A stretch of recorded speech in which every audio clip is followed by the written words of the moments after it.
first guest this morning is a gentleman who will send out a brand new filly he has for this afternoon's test in an attempt to beat last year's champion 2-year-old filly Indian Blessing. Ladies and gentlemen, the trainer of Palanca City, Mr. Barkley Tagg. Barkley, welcome back to Down the Stretch. Thank you, Mark. Nice to have you. For a discussion on Palanca City, here's Michael. Barkley, thanks for being with us this morning, and for the Funny Side fans out there, just want you to know that he's doing well. I saw Barkley with him this morning during training, so wonderful to see him back again. But we're going to talk this afternoon about Barkley going after the test stakes with Palanca City.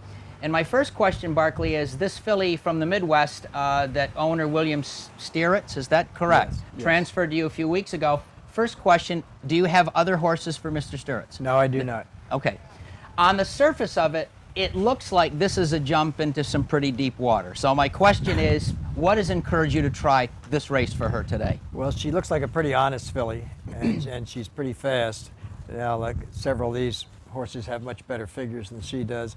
But I trained her a little harder than they were training her, and I'm not demeaning them at all. They were in a little easier company, and they were keeping her fresh and sound and fit, and they did a marvelous job with her.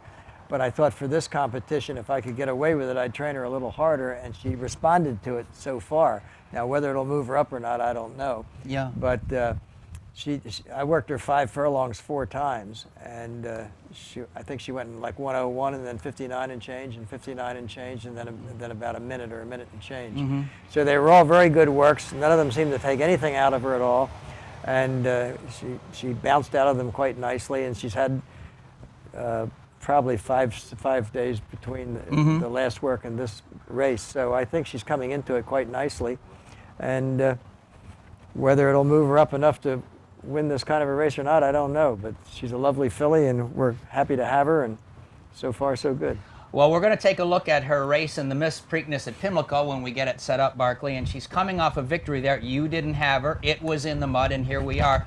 And she's got the job of tracking and running down Casanova Killer here. I have a question coming out of this race.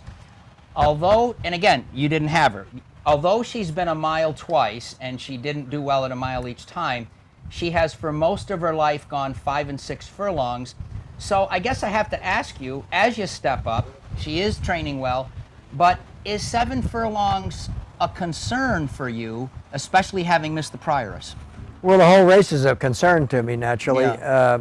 but I'm not going to take any little part of it into a big consideration. I'm not going to lay awake and wonder if she can go 7 furlongs or not. I mean, she seems to do everything I've asked her to do in the morning quite easily, and I've worked her in company and without company, and everything's fine with her. She's a lovely filly.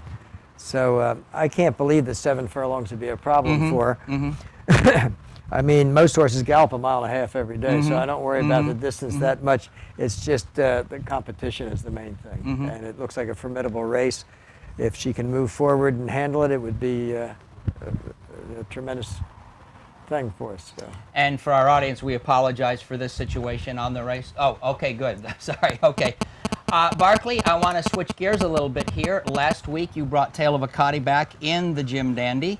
Talk about his effort there, and the follow-up is, are you still thinking about the Travers? Well, we were thinking about the Travers when we put him in there. At first, I was thinking about running him in the Haskell, and because we were invited and everything's free and it's a lot of money and it's a prestigious race and it's a grade 1. Yeah. But we also were interested in the Travers, and I thought the Haskell was a little too close to the Travers. If you shipped all the way down there on a hot day and ran him in the Haskell and then came back to go in the Travers, it could take a little more out of them than we'd like. But it did give me an extra week to get another work in him. I didn't think I had him really tight enough for the Jim Dandy. And I didn't, because he made a big move in the Jim Dandy, and then he flattened out on me a little bit. So hopefully he came out of it bucking and squealing, though. I mean, all evening in his stall, he was tearing the barn down after the race. So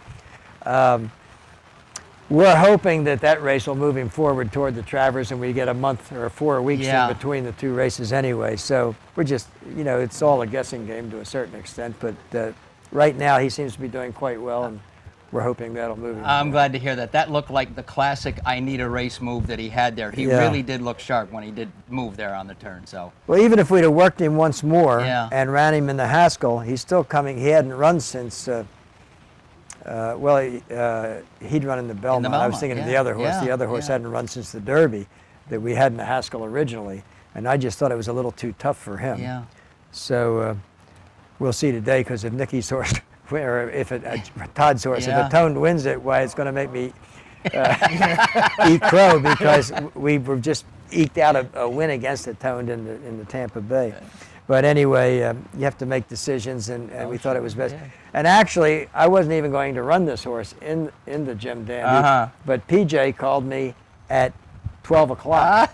Oh boy. Yeah, I talked Mr. Fine out of running his horse at 7 or 8 o'clock in the morning. And PJ called me at 12 o'clock and said, we need another horse. We blah, blah, blah. Sure.